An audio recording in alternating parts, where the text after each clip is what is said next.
지금 국회 과방위 현안 질의장에 EBS 한국교육방송공사 사장이라고 하는 분이 두 분이나 계십니다. 참고인 김유열 사장, 증인 신동호 사장. 누가 사장입니까? 방송통신위원회가 선임한 사장은 신동호 사장입니다. 네. 자, 김유열 사장님. 예, 지금 EBS 사장이 누굽니까? 예, 접니다. 네. 자, 신동호 사장님. EBS 사장이 누굽니까? 예, 저는 적법하게 임명된 EBS의 사장이라고 생각하고 이 자리에 와 있습니다. 네. 그런데 왜 지금 출근을 못하는 상황입니까? 뭐 이미 보도돼서 다 알고 계시겠지만 제 첫 출근 날부터 출근 저지가 있어서 원활한 업무 수행이 좀 쉽지 않았기 때문에 외부에서 업무를 진행했었고요. 이후 가처분 신청이 1심에서 인용이 됐기 때문에 지금 현재는 제가 출근하지 않고 있는 상황입니다. 네. 자, 방금 언급하신 첫 출근 현장의 모습을 영상으로 준비했습니다. 여러분 함께 보시겠습니다. 여기 계실 분이 아니신 것 같습니다. 제가 봤을 때는 여기에 입각하신 분이 아닌 것 같습니다. 어디서 인사권이라고 존중받아야 된다고 말했습니까? 대법원에서 이인체제 불법 임명이라고 명확하게 말했습니다. 박사님, 또 자의적으로 해석하십니까? 네, 지금 제가 알기로는 현 사장님께서 가처분 넣으신 걸로 알겠습니다. 그때까지 오지 마십시오. 불법 임명을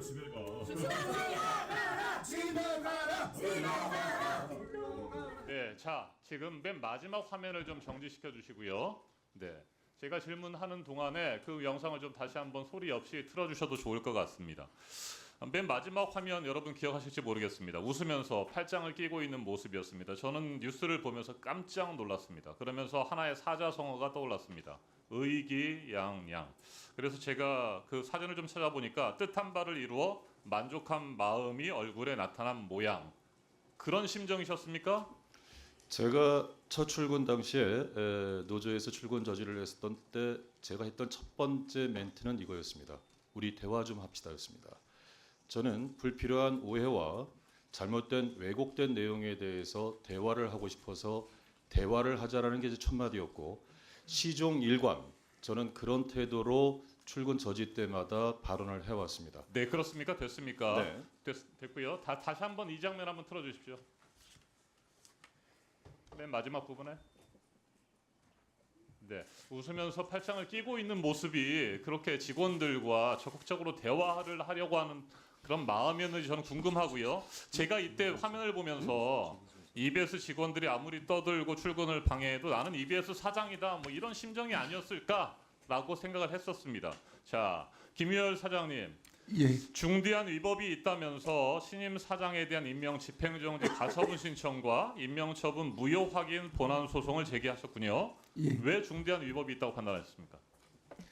MBC 박문진 이사 전례가 대법까지 결정이 있었고 또 연이어 그 유사 그 법원에서 결정이 있어서 EBS에서도 그런 똑같은 일이 그 일어나면 EBS는 또 MBC도 아니고 굉장히 여러 가지로 굉장히 취약한 방송사라 EBS 향후에 굉장히 어려움이 발생될 거다 이렇게 생각을 했습니다. 네, 자 이진숙 위원장님, 사장으로 인정하지 않으시는 김유열 사장께서는 중대한 위법이 있다고 주장을 하셨습니다. 그리고 실제로 4월 7일 법원은 신동호 사장에 대한 임명처분 무효 확인 소송의 집행정지 신청을 받아들였습니다.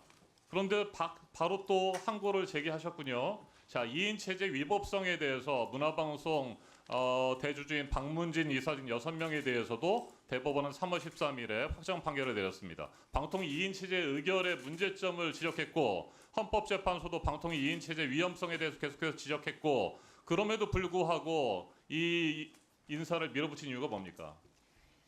방송통신위원회 설치와 운영에 따른 법률에 따르면 13조 2항에서 방송통신위원회는 2인의 요구에 따라서 개의할 수 있고 위원장 단독으로도 개의를 할 수 있습니다.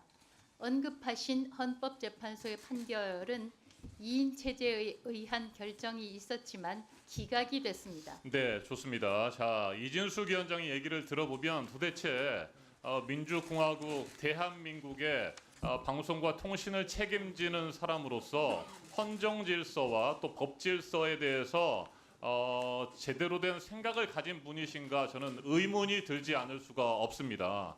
도대체 어떻게 대법원, 헌법재판소, 행정법원에서 계속해서 잇따라서 2인 체제 위법성을 지적하는데도 그걸 받아들이지 못하겠다고 억지 주장을 하고 궤변을 펴는지 도저히 이해할 수가 없습니다. 이호찬 위원장님 어떻게 생각하세요?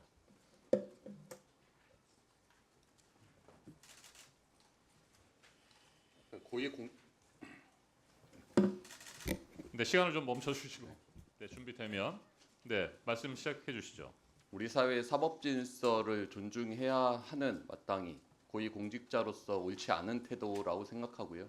윤석열 정권 2년 내내 윤석열 정권이 가장 실적을 내고 가장 최선을 다했던 부분이 언론 장악이었습니다. 그것에 대한 국민들의 판단은 이미 끝났다라고 생각하는데도 마지막까지 방송 장악을 위한 알박기 시도를 사법 질서를 정면으로 부정하면서 계속하고 있다라고 생각합니다. 네, 신동호 사장님, 그 사랑하는 후배 어떻게 생각하십니까? 이진숙 위원장이 그렇게 표현을 하셨더군요. 제가 회사 생활을 하면서 이 자리에 계신 정동영 의원님, 또 김장겸 의원님, 또 짧게 이진숙 말씀해 주십시오. 제가 방통위원장님 질문한 데에 모두를 존경하는 선배입니다.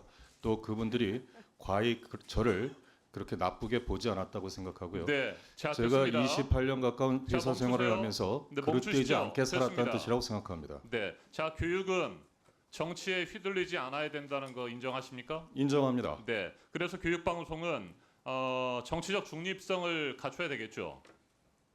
맞는 말씀입니다. 정치적 편향성을 가진 사람이 EBS의 사장을 맡으면 안 될 것 같은데 신동호 사장은 미래한국당 비례대표 면접을 본 적이 있고 미래통합당 21대 총선에서 선대위 대변인을 하셨죠.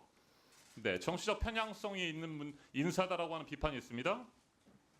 저는 그 부분에 대해서 누차 여러 번 이야기했습니다만 EBS 이사회 이사 재직 시의 이사회 회의록을 보셔도 나옵니다만은 저는 한 개인의 특히 공직에 있는 사람의 정치적 성향은 투표소에서 기표할 때 표현하는 것이라고 이야기했고 어떤 경우에도 진영 논리에 따라서 움직여서는 안 된다라는 것을 이사회에서 수도 없이 강조했고 또 그렇게 진행해 왔습니다. 그렇게 강조하는 게 중요한 것이 아니고 신동호 사장이 신동호 씨가 그동안 해왔던 여러 가지 행태들이나 언행들을 보면 정치적 편향성이 있다라고 하는 부분들을 지적을 하는 겁니다. 정말 죄송한 말씀입니다만 의원님께서 구체적으로 제 어떤 행태와 언행이 정치 편향적이라고 생각하시는지 저는 오히려 궁금합니다.